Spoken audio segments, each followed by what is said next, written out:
Global elites are hobnobbing in Davos, Switzerland this week as part of the World Economic Forum's annual meeting, but criticizing these elites, standing opposed to their global governance schemes, will get you called a conspiracy theorist according to these elites. We're going to break it all down on the show today. Plus, we'll be joined by True North's Andrew Lawton, who's on the ground reporting in Davos. I'm Candice Malcolm, and this is The Candice Malcolm Show.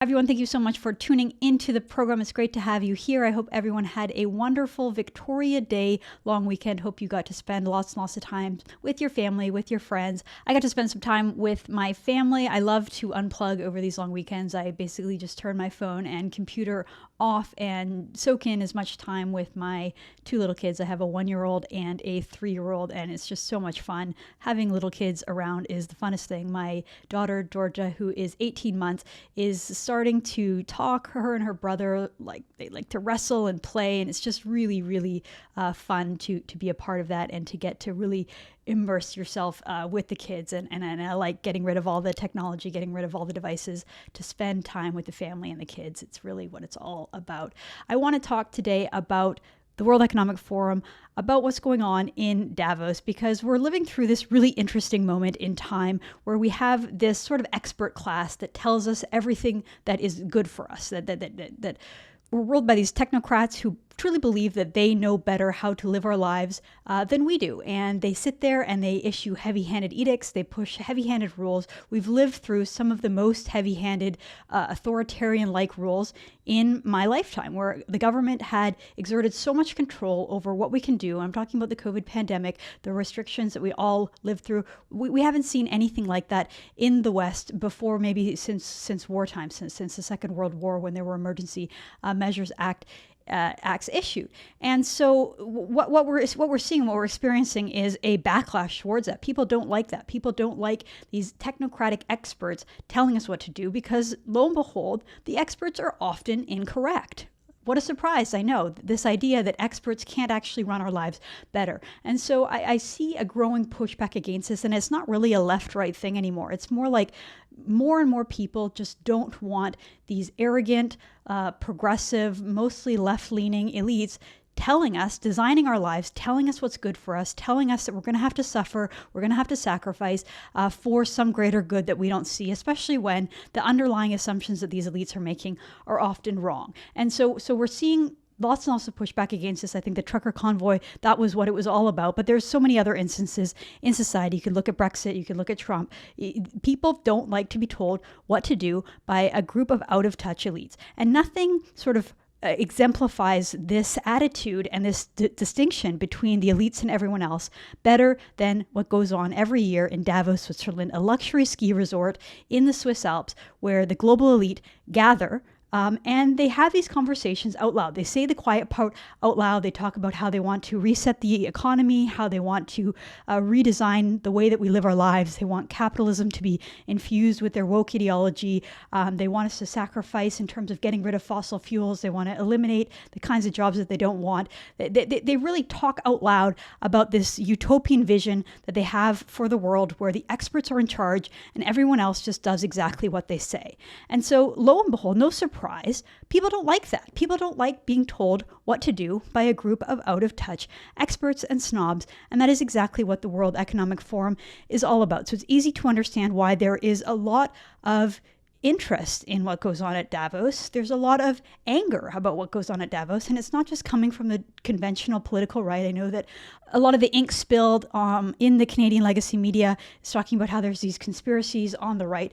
The reality is that people on the left also oppose a group of billionaires flying in their private jets, heading to, a luxury ski resort in the Swiss Alps to kind of rub elbows with politicians and government officials and the head of NGOs.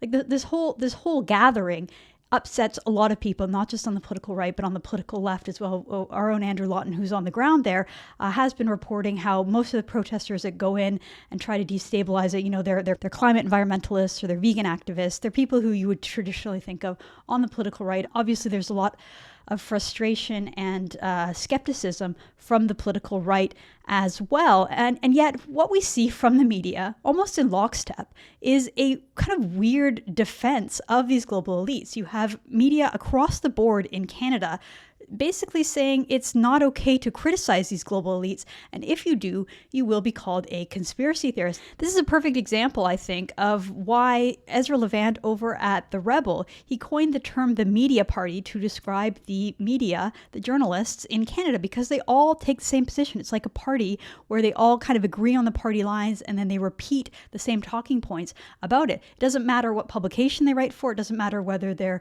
journalists, reporters, political pundits. It doesn't matter really if they're conservative or liberal. They all have the same opinion when it comes to Davos. We're going to go through some of that on the show today. So first, I want to talk about the so-called conspiracy theory and what it is all about. So when you see all these members of the media party sort of shaking in anger and consternation, saying, these awful right-wingers and their conspiracy theorists about the World Economic Forum. What are they talking about? Well, basically the conspiracy theory is that the World Economic Forum has penetrated Canada's cabinet, that this group of elites basically controls Justin Trudeau and his cabinet. There's also a conspiracy around Klaus Schwab, who is the head of the World Economic Forum. He started this thing 51 years ago. He's an academic from Switzerland.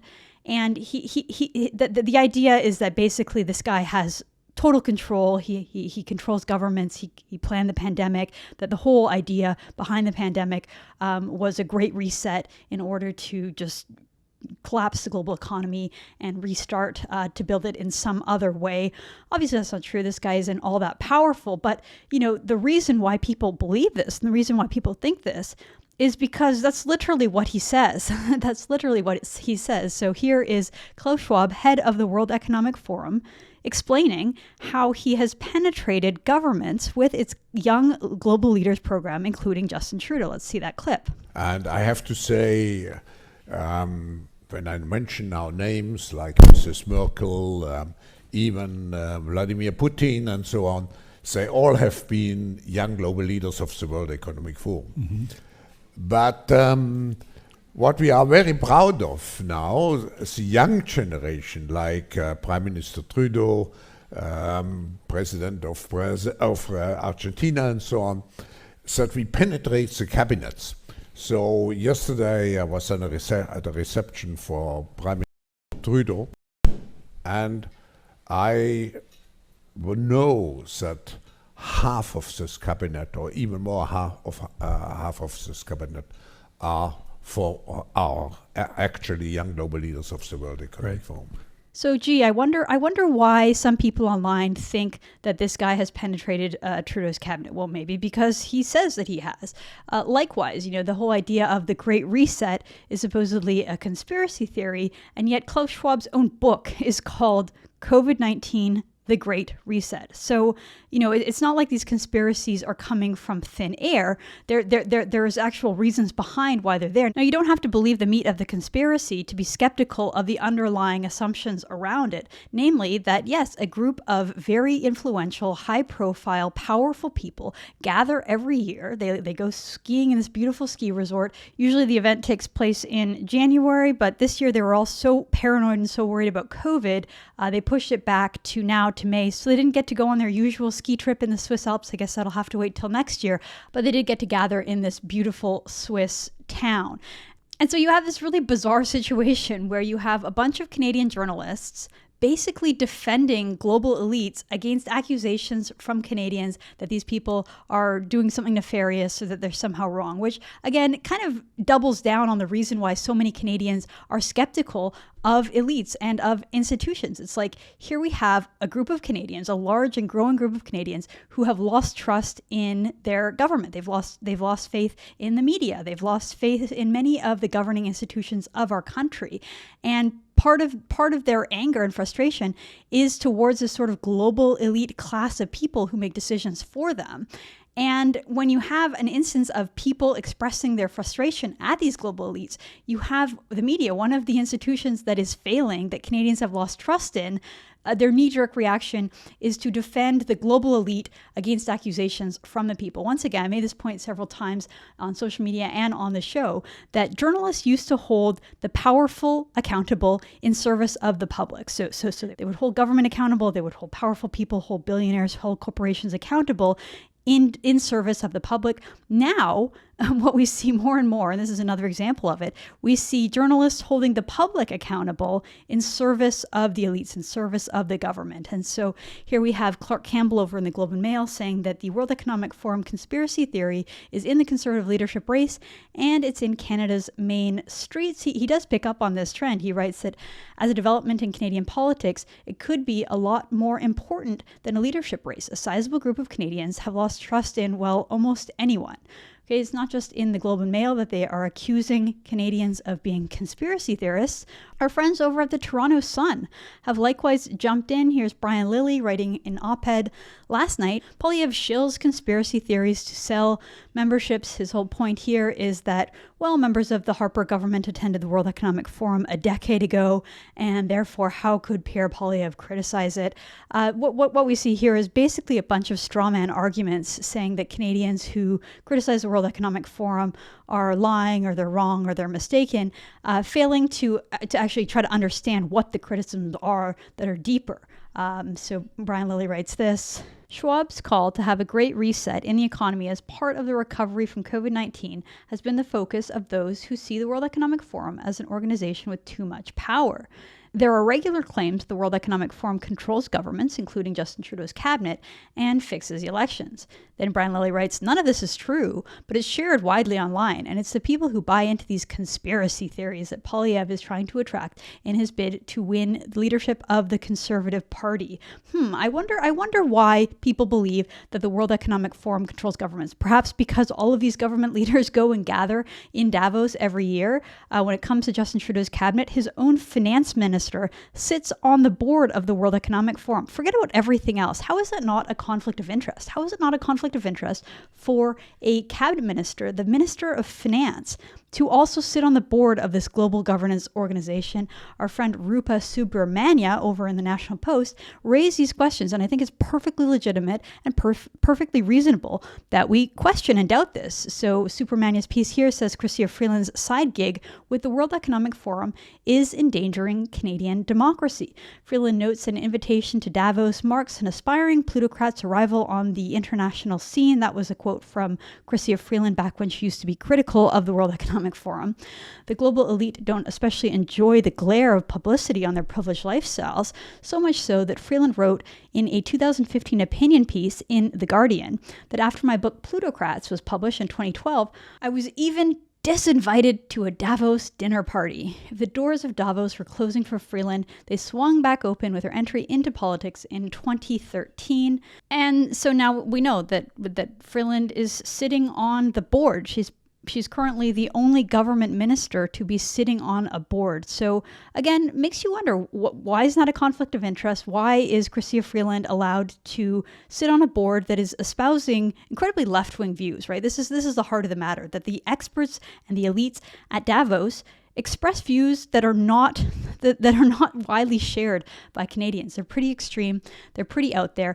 Okay, but here's the real issue with Davos. It's not so much that it controls the Trudeau government. I don't think that Klaus Schwab picks up the phone and tells Justin Trudeau what to do. The problem is that Justin Trudeau and the Liberals, and by that I mean broadly Liberals in politics and media, including most of the media party here, is that they like global institutions. They favor globalism. They like the United Nations. They're aspirational. They like the idea of working together, and they truly believe in the power of these institutions. And that is counter to the growing sentiment in society who feel like these global institutions don't work and they're not working in Canada's best interest. They're not working in the best interest of Canadians. In fact, they sort of undermine our sovereignty. And so it's not so much that Trudeau is controlling controlled by them. But it's that Trudeau is inspired by them. Trudeau and his Liberal cabinet ministers love going to these kind of global events. They love virtue signaling. They love being at the forefront. They love the glowing profiles that they get from like-minded journalists who also go to these events. So time and time again, they leave Davos and they come back and basically adopt exactly what was being talked about. So we have a bunch of examples. In June 2021, addressing climate change through carbon taxes, and they used Canada as an example of successful carbon taxes. Likewise, this idea of the Global Future Council on Energy Transition. There was a piece from 2021, Why We Need a Global Framework to Regulate Online Harm. That was talked about at the World Economic Forum, and it was adopted by Canadians. We've seen this also in regards to the United Nations. There was a huge uprising, mostly on the political right, a couple of years ago when the United Nations introduced a global compact on migration that basically gave migrants the exact same rights as refugees and said that anyone has the right to travel to any country and try to get citizenship. And the media was the media party were very upset, and they were saying, this isn't law, this isn't ratified, this is just basically an aspirational international declaration, so why are conservatives getting worked up about it? Well, the idea is because Trudeau comes home and drafts his legislation based on the nonsense and the gobbledygook that is being cooked up in these international forums. And again, we see it time and time again, which is why I'm personally very skeptical of the World Economic Forum. And I think that the criticism of the World Economic Forum is not a conspiracy theory. Sure, there are some conspiracy theories and those should be debunked. It's not true that these people actually control the levers of power, but they inspire governments like the Trudeau government to do all kinds of awful policies that are terrible for the people of Canada.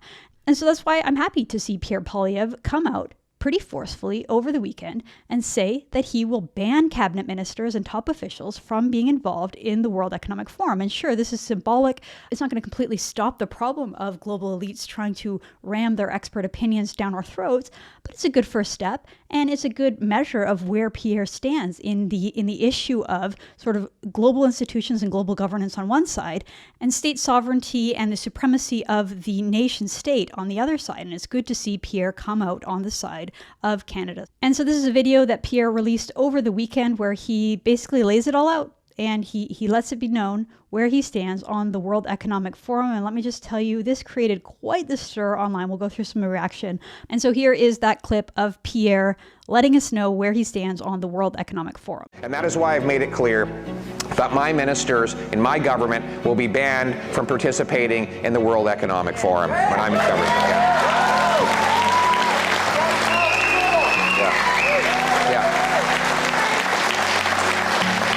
Work for Canada. Work for Canada. If you want to go to Davos to the conference, make it a one-way ticket. But you can't be part of our government and working for a policy agenda that is against the interests of our people. What he says are exactly right, is exactly at the heart of people's concerns with the World Economic Forum. You can't be part of our government and working for a policy agenda that opposes Canadians' best interests. And I couldn't have said it any better myself.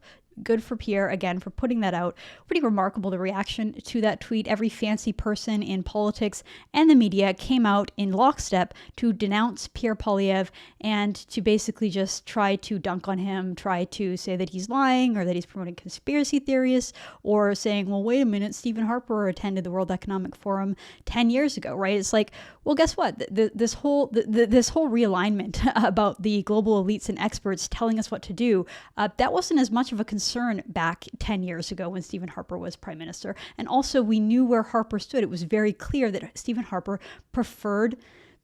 didn't like these global institutions. Every time he went to the United Nations, he would tell us all of the problems that he had with the UN. And so it's so weird to see journalists like, here we have Evan Solomon from CTV or Mercedes Stevenson from Global trying to punch down Pierre as if they're his opposition, as if it's their job to counter his position. They're the media, they're supposed to be reporting things. Instead, they're jumping into the arena and acting like political players, trying to dunk on the potential conservative leader. And of course, in doing all this, these journalists reveal themselves to be clearly, obviously part of the same global elite mindset that gathers in Davos. I'm sure they wish that they were all in Davos as well, like Chrystia Freeland, who managed to go from journalist to cabinet minister in Canada to board member of the World Economic Forum. I'm sure all these journalists aspire to that, and that's their aspired career path. But I want to point out what Robin Urbach of the Globe and Mail said. She quote tweeted Pierre and says,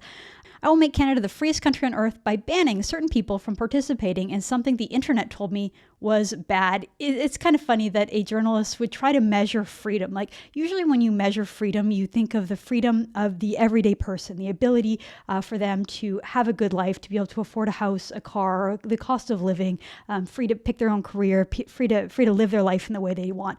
Typically, when you're measuring the freedom of a society, you're not measuring it in terms of what government officials and cabinet ministers, what extracurriculars they're allowed to be involved with. It's just sort of weird that a journalist would instinctively think of freedom in terms of the freedom of a cabinet minister to go to some fancy conference, as opposed to the freedom of everyday people to be able to live their life and pursue their own interests. Just really, again, shows you the mindset of journalists that they're interested in defending the elite. They're not interested in defending Canadians. They're not interested in holding elites accountable in service of Canadians. They're interested in the exact opposite of that, holding Canadians accountable in service of global elites. Well, this seems like a good point in the program to bring in Andrew Lawton, True North's Andrew Lawton, who's reporting from the ground in Davos, Switzerland. Andrew, it's great to have you. Hey, it's good to be with you. So I wouldn't even know half of what was going on at Davos if it wasn't for your reporting. The legacy media seems to have no interest in what's being said and the themes and what's going on there. So first question for you, Andrew, why did you decide to go to Davos, and why do you think it's so important to report on this kind of stuff? Well, I think there are two things. I mean, one is that we try to give the people what they want. And I know our audience has been talking a lot about this, asking a lot about the questions they have about the WEF, and specifically its context on Canadians. And I know there are a lot of things that are conspiratorial about this organization because it is mysterious, and that mystery and secrecy breed that sort of stuff. But I think there's an overcorrection from a lot of people who want to avoid looking at it at all, who say, oh, it's all conspiracy, you can't do anything. So really what I wanted to do was come here and do what we do best at True North, which is talk about the facts, talk about the side of the story the mainstream media is not representing, and explain without delving into the fringe stuff that really isn't, I think, the bulk of most people's criticisms with the WEF. Talk about what the organization is, what it stands for. And a lot of that is just using its own language and showing what it is that they want. I mean, there is no secrecy about the agenda. They're really using, I think, a very vocal and clear language about what it is they want to do. So just a question, because I remember you had some issues where they didn't want to let you in. They didn't want to allow you to cover this as a journalist. You couldn't get the right credentials, but it seems like you have been able to get in and report on that. So can you give us a bit of an update of your ability to access this and report as a journalist there on the ground? Yeah, so officially I have no status. Officially, I can't go into any of the secure areas. They have this really weird caste system with badges where your status depends on the color of badge you have, and I'm completely badgeless. So I've got no status here, which means I can't go inside. But there are two things that I think are working in my favor here. The first is that a lot of their programming is actually public. A lot of their sessions are public, and you can access them and watch them online. Anyone can. We have some people back in Canada as well that are going through and looking for really important details.